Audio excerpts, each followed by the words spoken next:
over to snow as we work our way overnight tonight. But the alert day in effect now through tomorrow, as we'll have some heavy wet snow. It'll lead to some slippery conditions. We'll have some strong winds, and that means power outages will be possible across our region here as well. So quite the impactful storm heading our way. Here's a look outside right now, 787 exit 9, and you can see on the cam here this is rain on that lens as we're still seeing rain outside there. Downtown Albany also showing rain with a temperature of 38 degrees. The wind chill's at 33.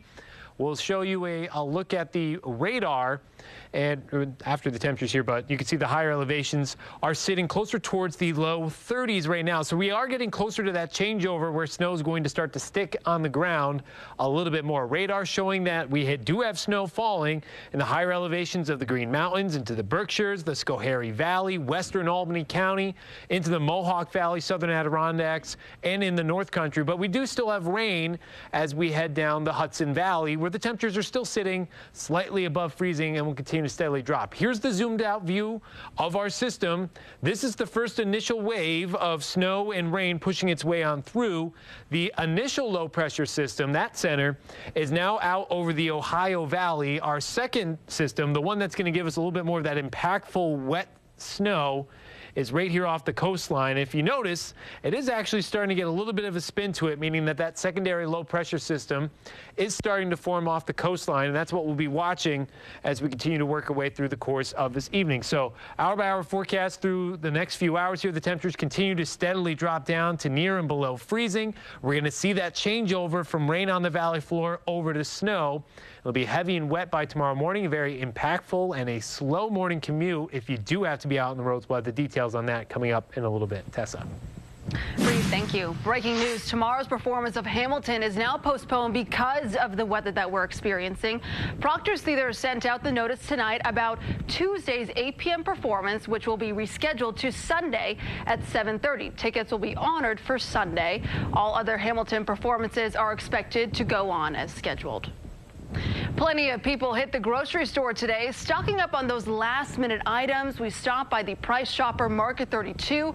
This is the location in Troy, right across Hudson Valley Community College. Workers tell us the aisles have been busy all day. The lines have also been very long. They tell us it's all hands on deck, with every department stepping up to help out as people come in to grab soup and sandwich bread to ride out this storm. It's kind of exhilarating. It's almost like being in the middle of a catastrophe, you know, going 10 miles an hour down the road to try to get to work, and then, but usually on a snow day, it's dead. Rachel says the most popular items today are corned beef and cabbage, a popular St. Patrick's Day meal.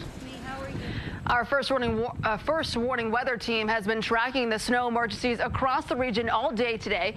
We have a page for you set up on our website, WNYT.com. As emergency notifications continue to come into our newsroom, you can see them right here on the screen for you right now. Again, you can just go see the list on our website, WNYT.com. National Grid has activated its comprehensive emergency response plan, meaning they'll have extra staff working extended hours to handle this storm for you. Tanika Penix joins us live outside National Grid headquarters in Albany with the details. Tia. Good evening, Tessa. Right now, we're just seeing some light rain, but in tracking this weather, National Grid is anticipating a major storm, and they tell us they're ready. We know with the storm of this magnitude, power outages are bound to happen, and that's why National Grid tells us they're increasing their staff in areas expected to experience the greatest impact. Now, National Grid is calling on all employees, saying this is a all-hands-on-deck situation. The manager says they're hoping for the best, but prepared for the worst. No matter what happens, he tells us they're prepared. It was probably the most impactful weather event that National Grid experienced this past winter so far. And so we're expecting potentially the same impacts later this week as a result of the storm. And the people at National Grid would like us to remind you, if you experience a power outage, let them know. You can either call them or go online. For now, reporting live in Albany, Tanika Penix, News Channel 13 with coverage you can trust. Tessa? Tia, thank you. Albany Mayor Kathy Sheehan declared a state of emergency that started just 1 hour ago. She urged people in the city to stay off the roads. The city is suspending the timed parking restrictions in Washington Park and Lincoln Park. Interior roads in the parks will be open to allow for more parking. Mayor Sheehan is also warning people about the dangers and challenges associated with this storm. That is extremely heavy snow. Do not think that you can go out in it. Do not think that you can get through it. Do not think that you can just run to the store. Sheehan also warned Albany students who have left their cars parked on the street to call a friend and have it moved, or it will be towed.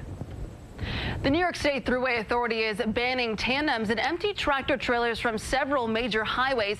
The ban has been in place since 8 p.m., which is also just about an hour ago, from the Northway exit 17 in Newburgh in Orange County to the Thruway exit 36 in Watertown in Jefferson County.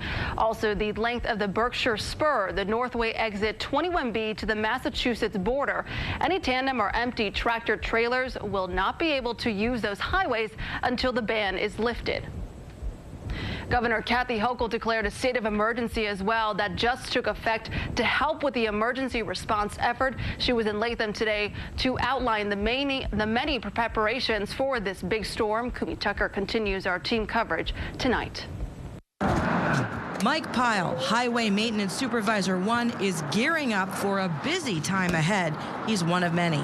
To fight this storm, New York State DOT has 259 pieces of equipment that will be working. That includes large and medium plow trucks, loaders, blowers, tow plows. We're putting everything at it. New York Governor Kathy Hochul was at this DOT garage in Latham to outline storm preps. Utility crews and 100 National Guard members are positioned in this region. She's asking people to stay home. It is very, very hard to plow the roads when there are people in front of you or cars that insisted on venturing out and end up in a ditch and have to be rescued. They're also already looking ahead to the weather after the storm.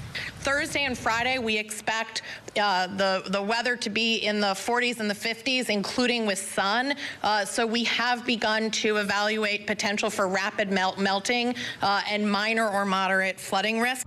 Complicating the storm is how fast the snow will fall. High winds, lack of visibility, and that it's heavy snow that can take down wires.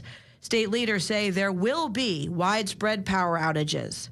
When you have snow that's 50% heavier than normal, this is not the light, fluffy, pretty Christmas snow. This is going to come down like a brick. DOT workers like Mike Pyle are ready to go. That was Kumi Tucker reporting. The governor has ordered all state employees who can work from home to do so tomorrow. And to stay up to date on the storm, you can always download our weather app. That's where you can see what's happening in live time in your region. And when we come back, a Troy man knows his fate after being sentenced in connection to the felony